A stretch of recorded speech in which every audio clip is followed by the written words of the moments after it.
నడ్డా.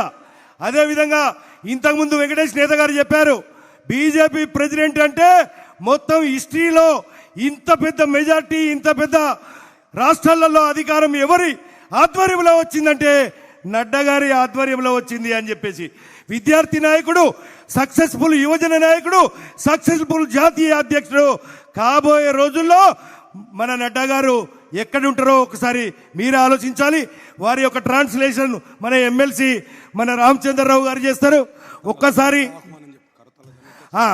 అందరు కూడా మనం కరతాల ధనులతోటి ఒకసారి లేచి నిల్చుండి వారికి స్వాగతం చెప్పాలి.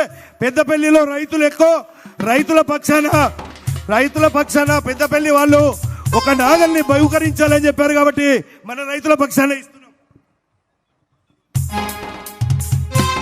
గట్ట చప్పట్లతో నడ్డా గారి నాయకత్వం, నడ్డా గారి నాయకత్వం, నడ్డా గారి నాయకత్వం.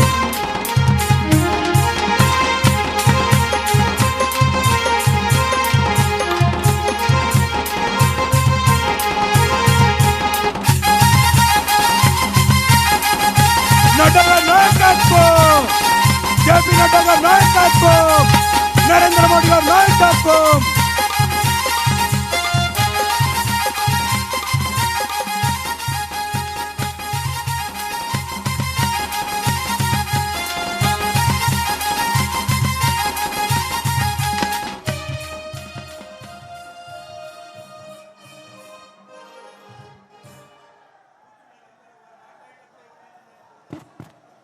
बोलिए भारत माता की, भारत माता की।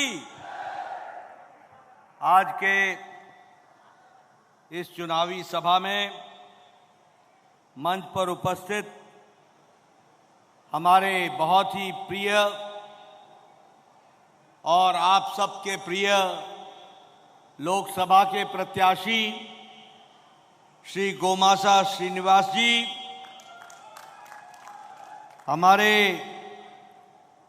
वर्तमान में लोकसभा के प्रत्याशी श्री बी वेंकटेश नेताजी,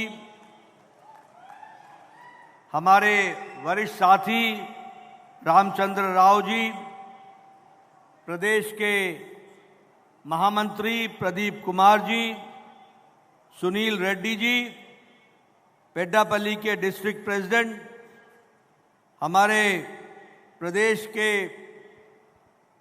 हमारे डिस्ट्रिक्ट प्रेसिडेंट हमारे रघुनाथ राव जी, सत्यनारायण राव जी, सभी पूर्व विधायकगण और प्रदेश और जिला मंडल के पदाधिकारीगण, सम्मानित मंच और यहाँ इतनी बड़ी संख्या में एकत्र आए देवी और सज्जनों, मेरे युवा साथी, मीडिया के मेरे साथी, प्रिंट मीडिया और इलेक्ट्रॉनिक मीडिया के साथी, सभी को राम राम, सभी को नमस्कार। मित्रों, जब मैं यहाँ पर आया हूँ तो सबसे पहले तो ओडेला मल्लिकार्जुन स्वामी देवस्थानम को मैं नमन करता हूँ और हमारे इस शिव मंदिर को शीश झुकाकर नमन करके अपनी बात को प्रारंभ करता हूं। मैं जब यहां आया हूं तो मैं भारत रत्न श्रीमान स्वर्गीय नरसिम्हा राव जी को भी याद करता हूं, जो कभी यहीं के एक विधानसभा मंथानी से विधानसभा का चुनाव लड़े और उन्होंने नेतृत्व किया। ऐसे विभूति को भी मैं नमन करके अपनी बात को प्रारंभ करता हूं। मित्रों, बहुत जिम्मेवारी के साथ मैं ये कहना चाहता हूं कि आज 10 वर्षों में मोदी जी के नेतृत्व में चलने वाली सरकार, स्थिर सरकार, मजबूत सरकार, निर्णायक सरकार और दुनिया के प्रगति में एक लंबी छलांग लगाने वाले भारत का नेतृत्व करने वाले मोदी जी की सरकार रही है, इसको हमको समझना चाहिए। మిత్రులారా, ఈరోజు పెద్దపల్లికి నేను ఎన్నికల సభలో రావడం జరిగింది.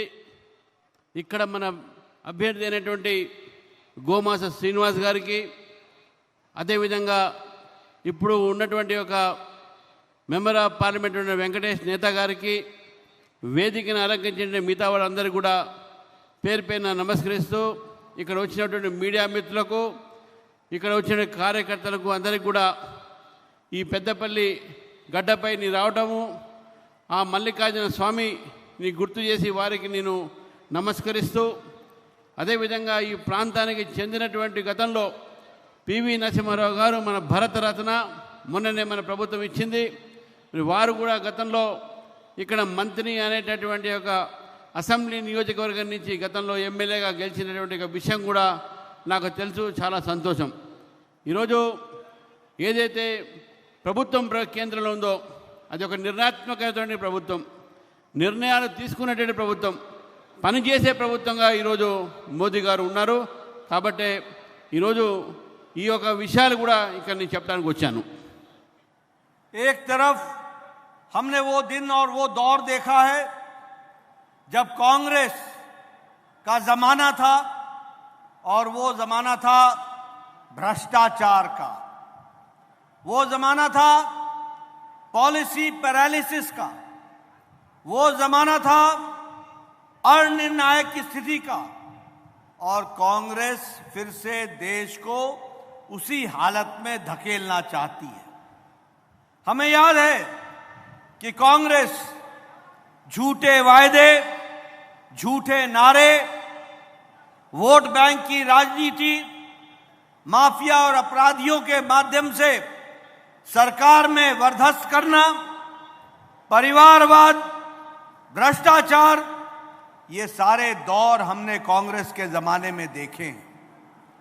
और अब मोदी जी के नेतृत्व में पिछले 10 साल में परिवारवाद को धत्ता दिखाया गया, और देश मोदी जी के नेतृत्व में अब विकासवाद पर चल पड़ा है। Development, development and development. आज देश रिपोर्ट कार्ड की राजनीति, अकाउंटेबिलिटी की राजनीति, जवाबदेही की राजनीति, जो कहा था वो किया है, जो नहीं कहा था वो भी करके दिया है, ये मोदी जी का जमाना आया है। ఈరోజు మనము గత 10 సంవత్సరాలుగా ఏ ప్రభుత్వాన్ని అయితే మనం చూస్తున్నామో దానికన్నా ముందు ఉన్నటువంటి కాంగ్రెస్ ప్రభుత్వం ఈ దేశాన్ని అవినీతి, వెనకపాడుతనం, అదేవిధంగా పరివారవాద్ అంటే కుటుంబ ఒక పరిపాలన, ఇవి తప్ప ఇంకా ఈ దేశానికి ఇచ్చింది ఏం లేదు. దేశాన్ని వెనకైపు తీసుకుపోవడం జరిగింది. కానీ భారతీయ జనతా పార్టీ వచ్చిన తర్వాత ఒక జవాబుదారీ ప్రభుత్వం కింద, ఈ ప్రభుత్వము ప్రజల కోసం పనిచేసే ప్రభుత్వం కింద, అదేవిధంగా మేము ఈరోజు ఏదైతే రిపోర్ట్ కార్డు ఇవ్వడానికి కూడా మేము సిద్ధంగా ఉన్నటువంటి ప్రభుత్వంగా తీసుకురావడం జరిగింది. నరేంద్ర మోదీ గారు వచ్చిన తర్వాత ఈ అవినీతి ప్రభుత్వాన్ని మేము అవినీతి యొక్క పరిపాలన అంతం చేసినాము. అవినీతి పరిపాలన కాదు, ఈరోజు దేశము అభివృద్ధి మార్గంలో తీసుకుపోతుంటే నరేంద్ర మోదీ గారి ప్రభుత్వం మనం చూస్తా ఉన్నాం. ఈరోజు आज भारत मोदी जी के नेतृत्व में आत्मनिर्भर भारत बन रहा है। आज भारत मोदी जी के नेतृत्व में सबका साथ, सबका विकास, सबका विश्वास, सबका प्रयास, इस मंत्र को लेकर के चला है। आज भारत मोदी जी के नेतृत्व में दुनिया में एक अग्रगणी देश में आकर के खड़ा हो गया है। आज भारत मोदी जी के नेतृत्व में आर्थिक व्यवस्था में और अर्थ जगत में जो 11वें नंबर पर खड़ा था, आज मोदी जी के नेतृत्व में हमारी भारत की अर्थव्यवस्था 5वें नंबर पर आकर के खड़ी हो गई है।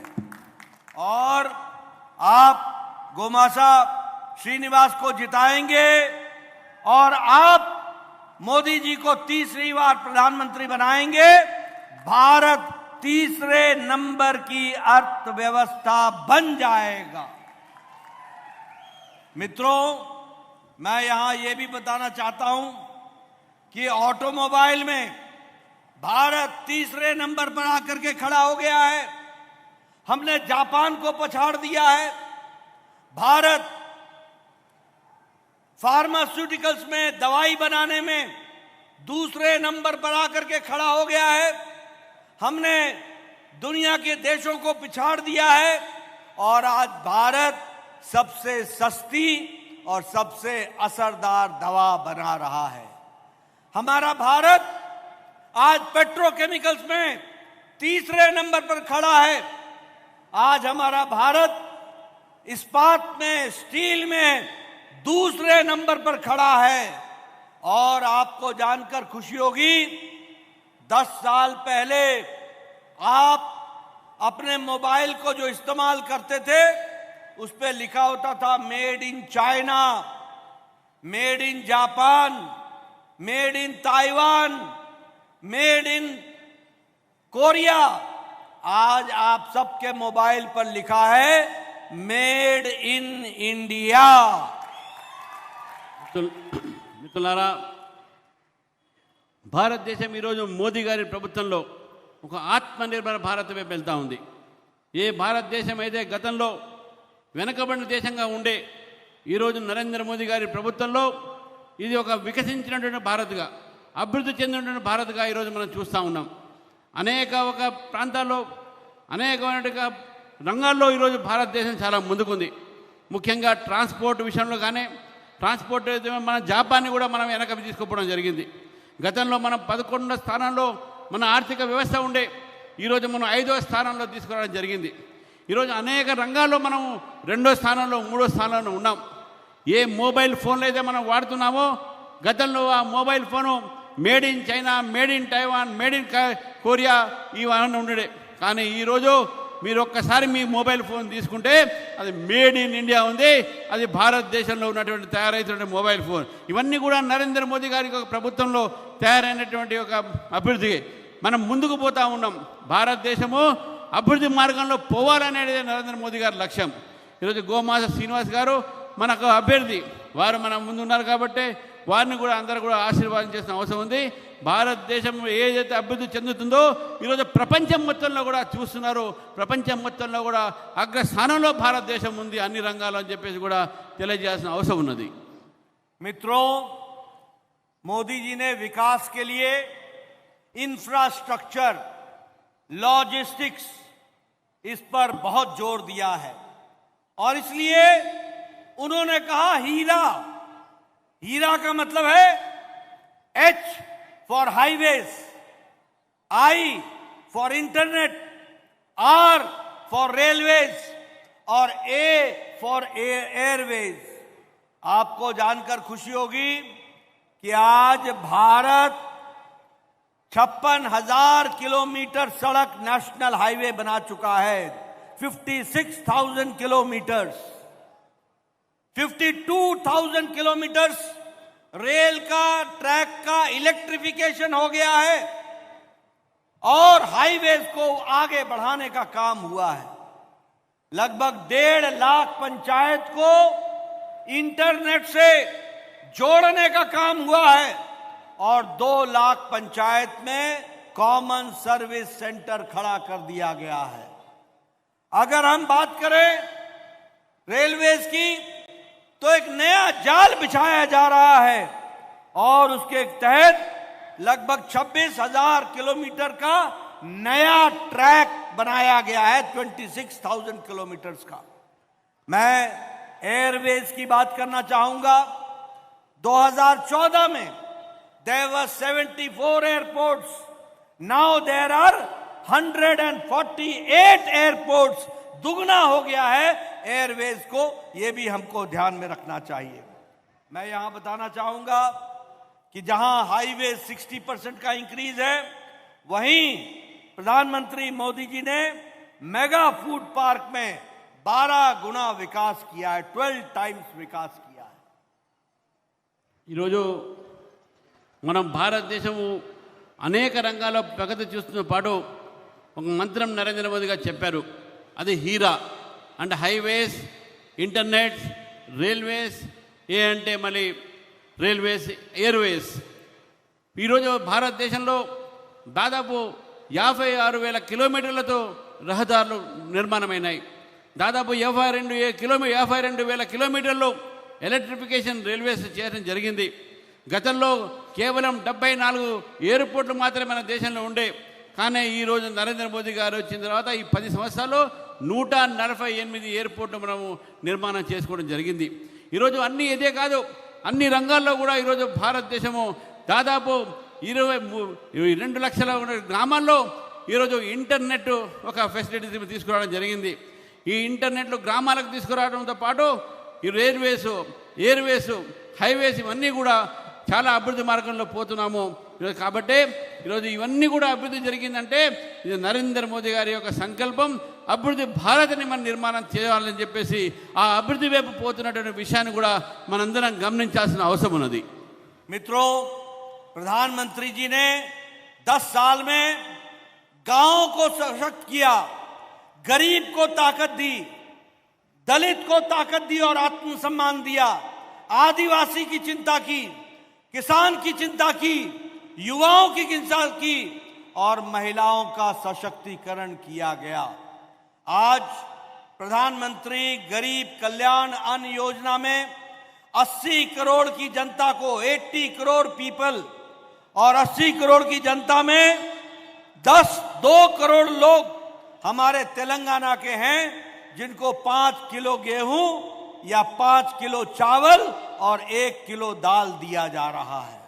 और इसके कारण भारत की गरीबी की रेखा के नीचे रहने वाले 25 करोड़ लोग आज मोदी जी के नेतृत्व में 25 करोड़ लोग गरीबी की रेखा से ऊपर आ गए हैं और उनका विकास हो गया है. ये हमको समझना चाहिए. प्रधानमंत्री किसान सम्मान निधि, इसमें 11 करोड़ 78 लाख किसान को हर चौथे महीने 2-2 हजार रुपए उनके खाते में जा रहा है, बैंक अकाउंट में जा रहा है. और आपको जानकर खुशी होगी कि इस 11 करोड़ में 36 लाख किसान तेलंगाना के हैं जिनके खाते में ये सामग्री जा रही है. अगर मैं यहां ये भी बताना चाहूंगा कि मोदी जी ने तय किया है कि ये प्रधानमंत्री किसान सम्मान निधि, प्रधानमंत्री गरीब कल्याण अन्न योजना आप गोमाता श्रीनिवास को भेजोगे और ये अगले 5 साल तक चलती रहेगी और गरीब को मिलेगी, इसकी चिंता की गई है. उसी तरीके से हम लोगों ने तय किया है मोदी जी के नेतृत्व में कि भारत अब दाल में और तेल में आत्मनिर्भर हो जाएगा, सेल्फ सफिशिएंट हो जाएगा. और हमने तय किया है कि आपके यहां जो श्री अन्न होता है, जो आपके यहां मोटा अनाज होता है, वो दुनिया का हब अब बनेगा मिलेट का, तो वो भारत बनेगा. इस तरीके से व्यवस्था की जा रही है. భారతదేశము ఈరోజు గ్రామీణ ప్రాంతాన్ని, బీదవాళ్ళని, రైతులకు, ఆదివాసీలకు, అదేవిధంగా షెడ్యూల్ తెగలకు వారి అభివృద్ధి కోసం నరేంద్ర మోదీ గారి ప్రభుత్వం పనిచేస్తూ ఉంది. ఈరోజు అనేక మంది ఈరోజు మనం చూస్తూ ఉన్నాం, వారందరి కూడా అభివృద్ధి కార్యక్రమాల్లో గ్రామీణ ప్రాంతంలో కూడా అభివృద్ధి జరుగుతూ ఉన్నది. ఈరోజు గరీబ్ అన్నదాత కింద ఈరోజు ఈ అయితే 7 కిలోల బియ్యము, 5 కిలోలు బియ్యము, 5 కిలోల బియ్యము, 7 కిలోల గోధుమలు, 1 కిలో పప్పు, ఇవన్నీ కూడా ఉచితంగా ఈరోజు ప్రజలకు ఇవ్వడం జరుగుతుంది. దాదాపు దేశవ్యాప్తంగా కూడా మన అన్ని రంగాల్లో కూడా మన ఒక ప్రొడక్షన్ పెరిగింది. ఆ ప్రొడక్షన్ పెరగడంలో ఈరోజు భారతదేశము చాలా ముందుకు వెళ్తే పోయింది. మన భారతదేశంలో 28 లక్షల మంది, ఈరోజు 28 కోట్ల మంది దరిద్ర రేఖ కింద పైకి వచ్చేశారు. అందుకనే మన దగ్గర బీపీఎల్స్ ఏది ఉంటాయో ఆ బీపీఎల్ కన్నా పై వాళ్ళు ఎక్కువ పెరగడం జరిగింది. భారతదేశము ఈరోజు బీపీఎల్ సంఖ్యని తగ్గించుకొని ఆ బీపీఎల్ని పైకి వచ్చేటటువంటిగా 28 లక్షల మందికి ఈరోజు 5 సంవత్సరాలు ఇంకా కొనసాగించాలంటే ఆ గరీబ్ అన్న యోజన మెయిన్ గోమాత శ్రీనివాస్ని గెలిపించాల్సిన అవసరం ఉన్నది. వారిని గెలిపిస్తే నరేంద్ర మోదీ గారి ప్రభుత్వం రాబోయే 5 సంవత్సరాలు కూడా బీదవాళ్లకు 5 కిలోల బియ్యము, అదేవిధంగా 7 కిలోల వీటు అంటే గోధుమలు, 1 కిలో పప్పు మీ అందరి దగ్గర పోతుంది. తర్వాత ప్రధానమంత్రి జనధన ఈ కిసాన్ సమ్మాన్ యోజన కింద కోట్లాది లక్షలాది మందికి ఈరోజు రైతులకు వారికి పెట్టుబడి యొక్క సపోర్ట్ దొరుకుతూ ఉన్నది. ప్రధానమంత్రి సమ్మాన్ కిసాన్ యోజన తెలంగాణలో కూడా లక్షల మంది రైతులు దాన్ని అనుభవిస్తున్నారు. కాబట్టి మీరు తప్పకుండా ఇవన్నీ గమనించి గోమాస శ్రీనివాస్ గారిని గెలిపించాల్సిందిగా నేను కోరుతా ఉన్నాను. मित्रों, एक तरफ मोदी जी ने ये विकास के काम किए, वहीं प्रधानमंत्री आवास योजना में एक ड्राइंग रूम, एक बेडरूम, एक किचन, एक toilet, kitchen with gas connection और इसके साथ साथ कोर्टयार्ड देने का काम 4 करोड़ घर बना करके दिए, 4 करोड़ घर। और तेलंगाना की भ्रष्ट सरकार जिसको आप लोगों ने नकार दिया, चंद्रशेखर राव की सरकार, उसने आपको प्रधानमंत्री आवास योजना देने से इनकार कर दिया। और रेवंत रेड्डी ने भी प्रधानमंत्री आवास योजना को लागू नहीं किया है। आप गोमासा श्रीनिवास को चुनाव जिता के भेजना और यहां पर प्रधानमंत्री आवास योजना लागू होगा। और लागू होने के साथ साथ जो 2 BHK वाला कार्यक्रम केसीआर ने नहीं किया, उसको भी हम पूरा करेंगे, क्योंकि मोदी जी ने कहा है कि अगले 5 साल में 3 करोड़ नए घर प्रधानमंत्री आवास योजना में बना करके देंगे। मित्रों, मैं यहां आपके सामने ये भी बताना चाहता हूं कि आज प्रधानमंत्री आयुष्मान भारत गरीब लोगों के लिए मोदी जी ने 5 लाख रुपए का सालाना हेल्थ कवर देने का तय किया है। 5 लाख रुपए और दे रहे हैं। हमारे चंद्रशेखर राव ने बहुत देरी से इसको लागू किया, लेकिन आज तेलंगाना में यह लागू हो गया है। आज 55 करोड़ लोगों को और 26 लाख परिवार हमारे आयुष्मान भारत का लाभ तेलंगाना में उठा रहे हैं। ये गरीब लोग गंभीर बीमारी से इलाज कराने के लिए मोदी जी की तरफ से हर साल 5 लाख रुपए आता है। लेकिन आपको मैं खुशखबरी सुनाना चाहता हूं। यहां माताएं बैठी हैं, यहां हमारे बुजुर्ग बैठे हैं। मोदी जी ने तय कर दिया है, आप गोमासा श्रीनिवास को चुनाव जिता के भेजना। इस तेलंगाना के जितने भी बुजुर्ग लोग जिनकी उम्र 70 साल से ऊपर हो गई, जितनी भी माताएं बहन जिनकी उम्र 70 साल से ऊपर की हो गई है, जो किसी भी जाति के हों, किसी भी मजहब के हों, किसी भी इलाके के हों, किसी भी आमदनी के हों, गरीब हो या अमीर हो, मोदी जी की तरफ से सबको 5 लाख रुपए का हेल्थ कवर मिलेगा सालाना। इसकी तय किया गया है। उसी तरीके से हमारे किन्नर समाज, जिसकी किसी ने चिंता नहीं की, उसकी मोदी जी ने चिंता की है। और किन्नर समाज के लोगों को भी आयुष्मान भारत से जोड़ दिया जाएगा। इस तरीके से काम चल रहा है। మిత్రులారా, ప్రతి ఒక్కరికి ఇల్లు ఉండాలనేది ఒక పెద్ద స్వప్నం. నరేంద్ర మోదీ గారు ఒక వ్యక్తికి 2 గదులు, ఒక బెడ్రూము, ఒక వంట ఇల్లు, ఒక బాత్రూమ్ లాంటి ఒక ఇల్లు కట్టించేటటువంటి స్వప్నము. ప్రధానమంత్రి ఆవాస్ యోజన కింద కోట్లాది రూపాయలు రాష్ట్రాలకు ఇవ్వడం జరిగింది. కానీ ఇక్కడ ఉన్నటువంటి ఆనాటి బీఆర్ఎస్ ప్రభుత్వం ఈ డబుల్ బెడ్రూమ్ల పేరు మీద ప్రధానమంత్రి ఆవాస్ యోజన ప్రజలకు దక్కకుండా చేశాడు. మళ్ళీ రేవంత్ రెడ్డి గారు వచ్చిన తర్వాత కూడా దాన్ని ముందుకు తీసుకుపోవట్లే. ప్రధానమంత్రి ఆవాస్ యోజన కింద అనేక మంది బీద వాళ్లకు ఇల్లు వచ్చేటటువంటి అవకాశాలు ఉండే, కానీ వీళ్ళిద్దరు చేపట్టి తెలంగాణకు ఒక అవకాశం రాలే. అంతేకాదు మిత్రులారా, 5 లక్షల రూపాయలతోని ఆయుష్మాన్ భారత్ అనేటటువంటి ఒక ఏదైతే పథకం ఉందో, దాని ద్వారా ఏదైనా కుటుంబంలో ఏదైనా మెడికల్ అవసరం వస్తే 5 లక్షల రూపాయల దాకా వారికి ట్రీట్మెంట్కు కేంద్ర ప్రభుత్వం ఇస్తుంది.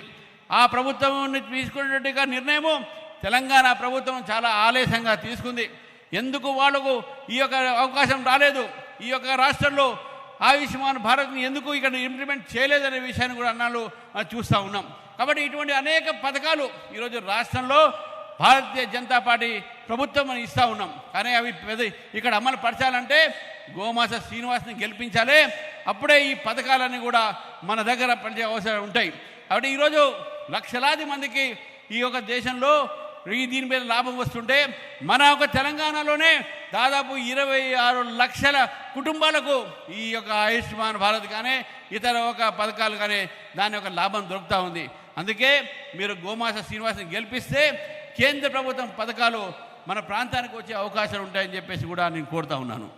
मित्रों, मैं यहाँ ये भी बताना चाहता हूँ कि तमिलनाडु के लिए जहाँ बजट में टैक्स के डिवोल्यूशन में पूरी ताकत से आपके विकास के लिए आगे कार्यक्रम हुआ है और 1,60,000 करोड़ रुपए 1.60 लाख करोड़ रुपए आपको टैक्स में यहां पर प्रधानमंत्री मोदी जी ने दिया है।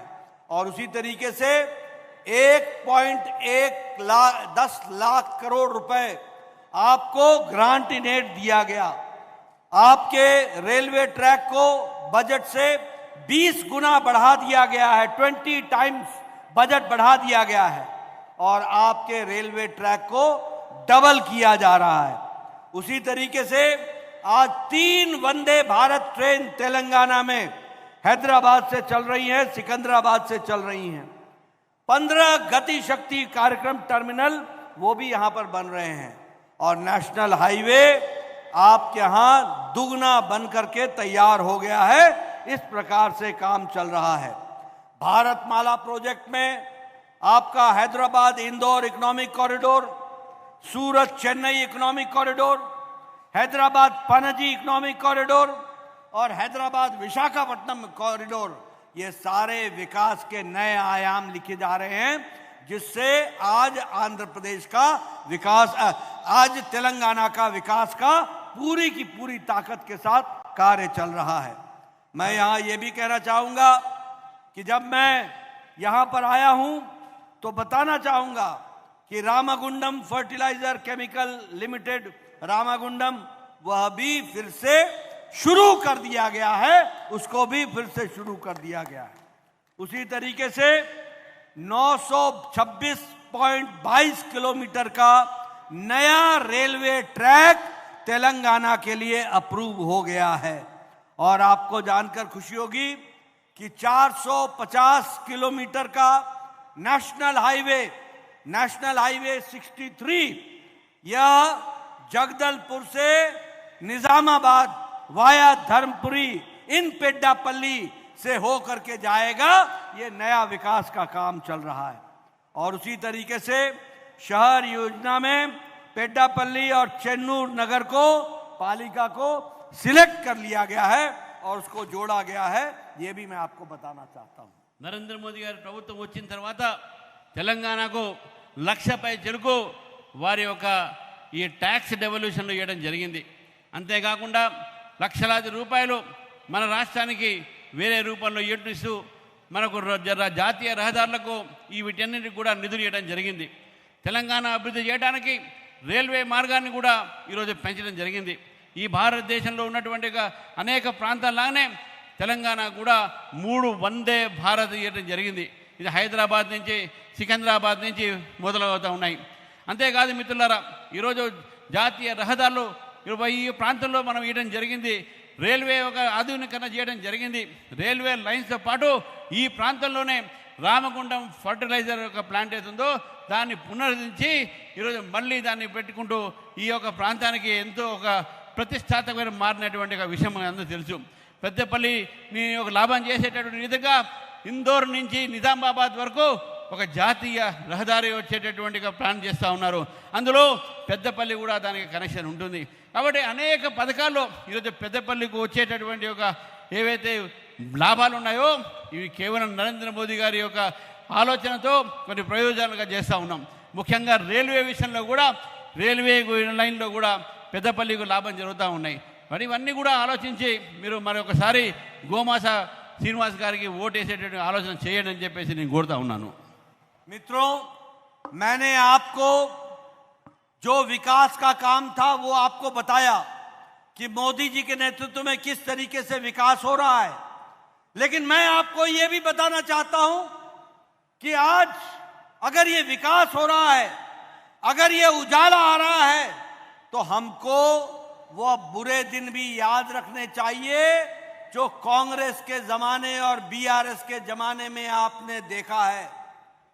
ये कांग्रेस, ये असदुद्दीन अवैसी की हमारी एआईएमआईएम, चाहे बीआरएस, ये एबीसी है, एआईएमआईएम, ये अवैसी की पार्टी, ए बी फॉर बीआरएस और सी फॉर कांग्रेस, ये सभी तीनों के तीनों मुस्लिम लीग का एजेंडा चलाने वाली पार्टियां हैं। ये सभी तबलीगी जमात के हिमायती हैं। ये सभी तबलीगी जमात के रीति नीति पर चलने वाली पार्टियां हैं और ये मुख्य धारा को डिस्टर्ब करने वाली पार्टियां हैं। बताओ, ये सब लोग रजाकार के लोगों के समर्थक हैं कि नहीं है? जरा जोर से बोलो, है कि नहीं है? रजाकार का इतिहास मालूम है ना? ये ओवैसी की पार्टी रजाकार की समर्थक रही है ना? कांग्रेस इसका समर्थन करती है ना? और बीआरएस इनके साथ गले मिलकर के चलती रही है ना? ये सब मुस्लिम लीग, तबलीगी जमात इसके साथ के चट्टे बट्टे हैं, इसका साथ देने वाले लोग हैं।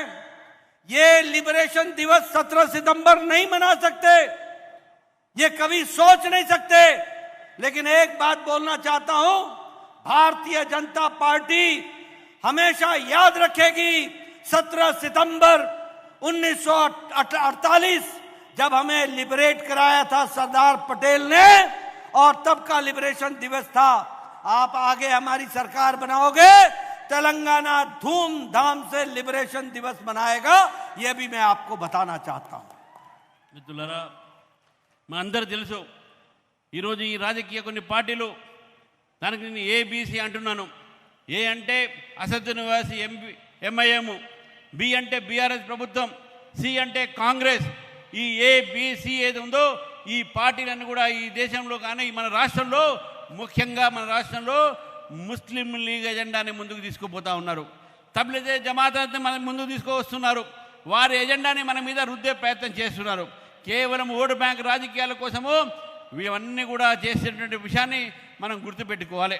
గతంలో మనం చూసాము, ఈ యొక్క రాష్ట్రంలో ఈ మూడు పార్టీలు కూడా 17 సెప్టెంబర్ అంటే 17 సెప్టెంబర్ నాడు ఏ నాడైతే మన ప్రాంతానికి ఆ రోజు స్వాతంత్రం వచ్చిందో, రజాకారుల నుంచి మనకు విముక్తి దొరికిందో, ఆ రోజు 17 సెప్టెంబర్ని ఎవరు కూడా జరుపుకునే ప్రయత్నం చేయట్లే.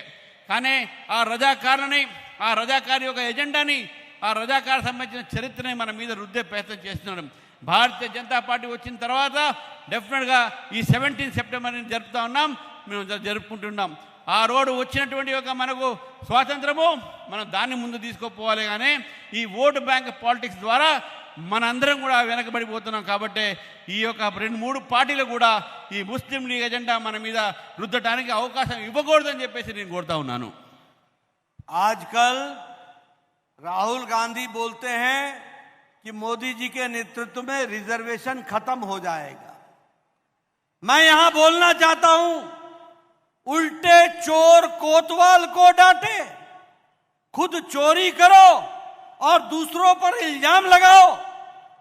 आप देखिए, इनका मैनिफेस्टो उठा करके देखिए, 2009 का मैनिफेस्टो उठा के देखिए, चाहे 2024 का मैनिफेस्टो उठा करके देखिए, इन्होंने हमेशा हमारे दलित भाई, हमारे आदिवासी भाई, हमारे पिछड़े ओबीसी, हमारे अति पिछड़े, इनके रिजर्वेशन पर बारंबार डाका मारा है, बारंबार, एक बार नहीं, बारंबार। जब 2004 में आंध्र प्रदेश यूनाइटेड था और कांग्रेस पार्टी की सरकार थी जिसमें तेलंगाना भी जुड़ा हुआ था, उस समय इन्होंने 4 बार एससी दलित भाई, एसटी आदिवासी भाई, हमारे ओबीसी, इनके रिजर्वेशन पर डाका डाल के मुस्लिम को रिजर्वेशन देने का काम किया था। और जब कोर्ट ने मना किया तो एक्ट लेकर के आए थे, उसके बावजूद भी कोर्ट आपके रक्षा के लिए खड़ी हुई और इनका जो बदनीयत योजना थी उसको होने नहीं दिया।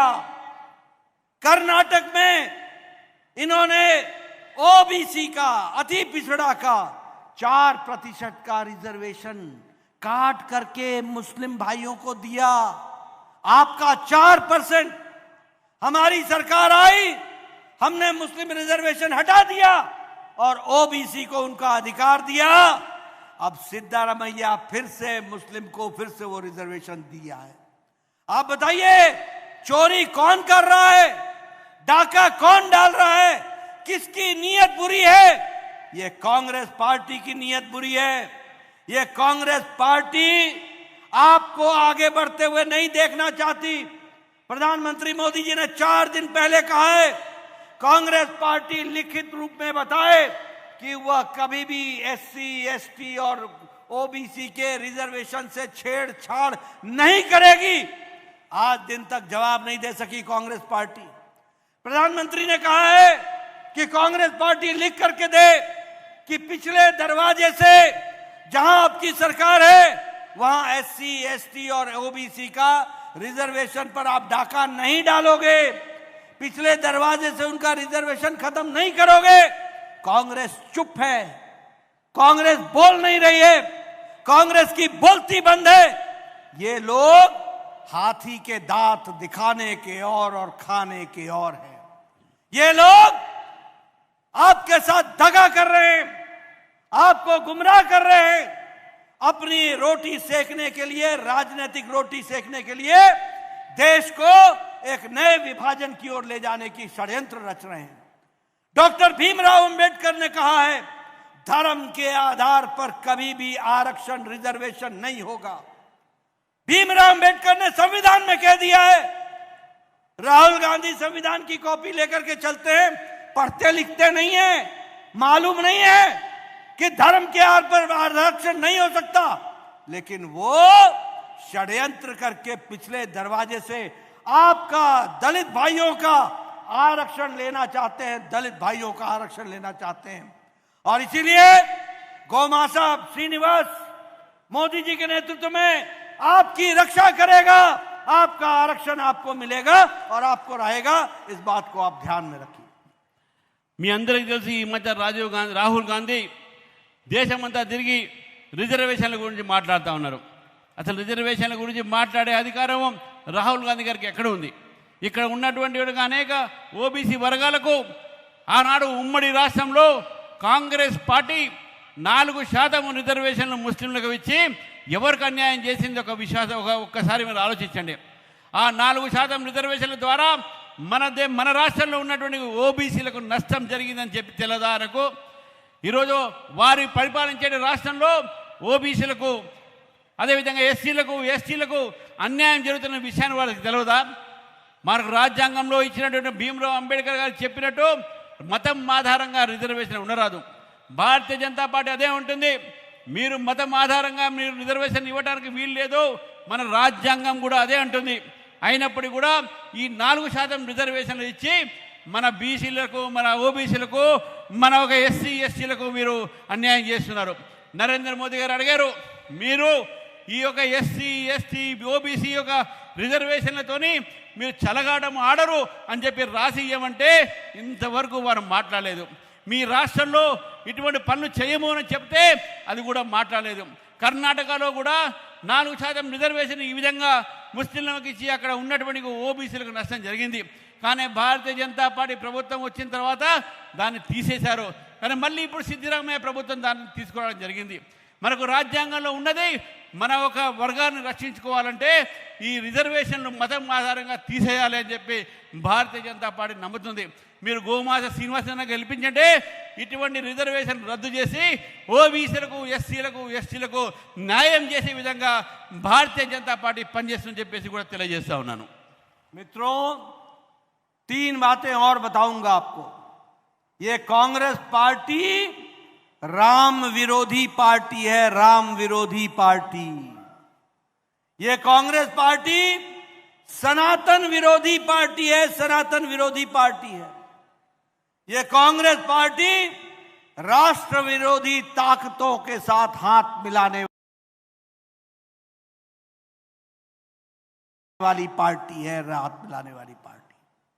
आप बताइए, इन्होंने सोनिया गांधी के नेतृत्व में यूपीए की सरकार ने एफिडेविट कोर्ट में दिया था कि नहीं कि राम काल्पनिक है, राम का कोई ऐतिहासिक आधार नहीं है, राम का कोई वैज्ञानिक आधार नहीं है.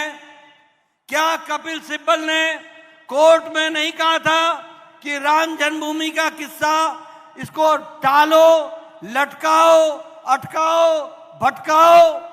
ये क्या नहीं कहा था? क्या इन लोगों ने राम के मंदिर को बनने में रास्ते में रोड़े नहीं लगाए? ये तो प्रधानमंत्री मोदी जी को आपने आशीर्वाद दिया कि राम मंदिर का रास्ता कोर्ट ने प्रशस्त किया और 22 जनवरी को भव्य राम मंदिर में रामलला का प्राण प्रतिष्ठा हुआ, वो हम लोगों ने देखा है. मित्रों, ये सनातन विरोधी हैं.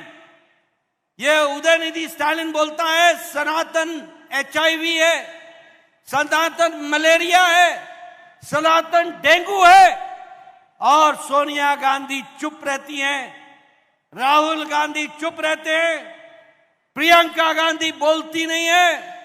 ये सब सनातन विरोधी नारों को समर्थन देने वाले लोग हैं और ये राष्ट्र विरोधी हैं. जब जेएनयू में नारा लगता है अफजल हम शर्मिंदा हैं, तेरे कातिल जिंदा हैं, तो राहुल गांधी ऐसे लोगों के साथ जाके खड़े हो जाते हैं. जब जेएनयू में नारा लगता है भारत होंगे टुकड़े टुकड़े इंशाअल्लाह इंशाअल्लाह, तो ऐसे लोगों को राहुल गांधी MP का टिकट देकर के चुनाव लड़ाते हैं. ये लोगों को देश से कुछ लेना देना नहीं है. ये सब लोग वोट बैंक की राजनीति कर रहे हैं, तुष्टीकरण की राजनीति कर रहे हैं.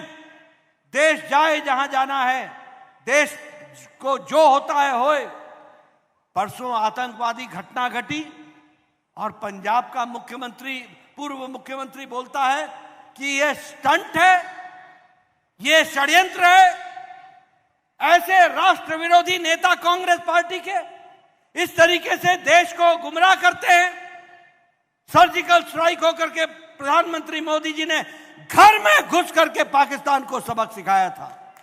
एयर स्ट्राइक में मोदी जी ने घर में घुस करके बालाकोट एयर स्ट्राइक करके उनके कैंप ध्वस्त किए थे. और ये कांग्रेसी बेशर्म होकर के प्रमाण मांगते हैं, प्रमाण मांगते हैं, प्रमाण. बोलो, ऐसे लोगों को आगे आने दोगे क्या? जरा जोर से बोलो, ऐसे लोगों को आगे आने दोगे क्या? जरा मैं आवाज नहीं सुनाई दे रही है. ऐसे लोगों को आगे आने दोगे क्या? इनको कोई आगे आने देगा क्या? ये रजाकारों के भाई भतीजे बन करके बैठे हैं, इनको आगे आने दोगे क्या? ये सनातन विरोधियों को आगे आने दोगे क्या? ये राम विरोधियों को आगे आने दोगे क्या? ये आरक्षण विरोधियों को आने दोगे क्या?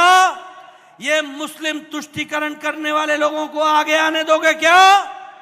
मित्रों, मैं आपसे ये निवेदन करने आया हूं कि आप गोमाशा श्रीनिवास को भेजो, दिल्ली में पहुंचाओ, मोदी जी को प्रधानमंत्री बनाओ और इस इलाके का विकास में अपना योगदान करो.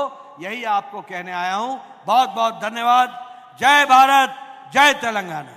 మిత్రులారా, కాంగ్రెస్ పార్టీ రాముడి విరోధుడు. కాంగ్రెస్ పార్టీ భారతదేశం వ్యతిరేక, వారు భారతదేశం కాదు, ఈవెన్ సనాతన ధర్మానికి కూడా వ్యతిరేకమైనటువంటి పార్టీ అది. గతంలో మనం చూసినాము స్టాలిన్ ఏ విధంగా సనాతన ధర్మాన్ని హెచ్ఐవి ఎయిడ్స్ కింద వారు పోల్చుకున్నారు. అదేవిధంగా సుప్రీంకోర్టులో రాముడి విషయంలో ఆర్గ్యుమెంట్ జరుగుతుంటే సుప్రీంకోర్టులో ఉన్న కాంగ్రెస్ పార్టీ అడ్వకేట్ రాముడు ఒక కల్పనికుడు, రాముడు ఒక దేవుడు కాదు, రాముడు అక్కడ పుట్టలేదు అనేటువంటి అనేకమైన ప్రశ్నలు తీసుకొచ్చారు. ఇటువంటి వ్యక్తులు మన దేశం కోసం ఏం చేస్తారని చెప్పి అడుగుతా ఉన్నాను. ఈ యొక్క శక్తులన్నీ కూడా ఈరోజు కేవలం ఓటు బ్యాంక్ పాలిటిక్స్ కోసమే ఈరోజు వాళ్ళు ముందుకుస్తున్నారు. కేవలము ఈ యొక్క ఓటు బ్యాంక్ పాలిటిక్స్ కోసమే ఈరోజు రెచ్చగొట్టేటటువంటి భాషలు ఇస్తూ ఉన్నారు. మన దేశంలో అనేక సంఘటనలు జరిగినాయి, దాని విషయంలో మాట్లాడట్లేదు. మన పంజాబ్ సంబంధించినటువంటి మాజీ ముఖ్యమంత్రి అక్కడ ఉన్నటువంటి ఒక సంఘటన మీద, జరిగిన సంఘటన మీద, ఆతంకవాద సంఘటన మీద మనకు వ్యతిరేకంగా మాట్లాడడం జరిగింది. వీళ్ళందరూ కూడా దేశ వ్యతిరేకులు, దేశ వ్యతిరేకమైనటువంటి వ్యాఖ్యలు చేస్తూ ఉన్నారు. నేను ఒకటే అడుగుతున్నాను కాంగ్రెస్ పార్టీని, రామాలయము రాముడి ఏదో నరేంద్ర మోదీ గారు సుప్రీంకోర్టు జడ్జిమెంట్ ఏదో భవ్యమైన రాముడి మందిరం నిర్మాణం చేశారు. కానీ వీళ్ళు ఈరోజు రాముడు ఎక్కడా అని చెప్పేసి మాట్లాడేవాళ్ళు వీళ్ళు ఈరోజు భారతదేశాన్ని వారు విభజించాలని ప్రయత్నం చేస్తున్నారు. మతాల మీద, కులాల మీద ఈ డివిజివ్ పాలిటిక్స్తోని కాంగ్రెస్ పార్టీ పనిచేస్తూ ఉంది. ఈ ఓట్ బ్యాంక్ పాలిటిక్స్ ఈరోజు భారతదేశాన్ని విభజించే అవకాశాలు ఉంటాయి. కాబట్టి గోమాస శ్రీనివాస్ గెలిపించి భారతదేశాన్ని మనం ముందుకు తీసుకుపోవాల్సిన అవసరం ఉంది, ఏకత్వంగా ఉంచాల్సిన అవసరం ఉంది. పాకిస్తాన్ ఎప్పుడైతే మన పైన దాడి చేశారో మనం పాకిస్తాన్లో పోయి వాళ్ళపైన దాడి చేసినాం. కానీ కాంగ్రెస్ పార్టీ దీనికి ప్రమాణం ఏంది అడుగుతున్నారు. ఇటువంటి వ్యక్తులు మన దేశంలో మనం అధికారం ఇస్తే ఈ దేశ పరిస్థితి ఏమైతుందో ఒక్కసారి ఆలోచించండి. కాబట్టి మిమ్మల్ని ఒక్కసారి మనం గోమాసాన్ని గెలిపించి అదేవిధంగా గోమాస శ్రీనివాస్తో పాటు భారతీయ జనతా పార్టీని ఆదరించాలని చెప్పేసి కోరటానికే మీ దగ్గరికి నేను వచ్చానని చెప్పేసి తెలియజేస్తున్నాను. ధన్యవాదాలు అందరికీ. భారత్ మాతాకి జై. ఈ యొక్క కార్యక్రమానికి వందన సమర్పణ చేయాల్సిందిగా ఈ రఘునాథరావు అందిస్తున్న వారు చొప్పదండి కిషన్.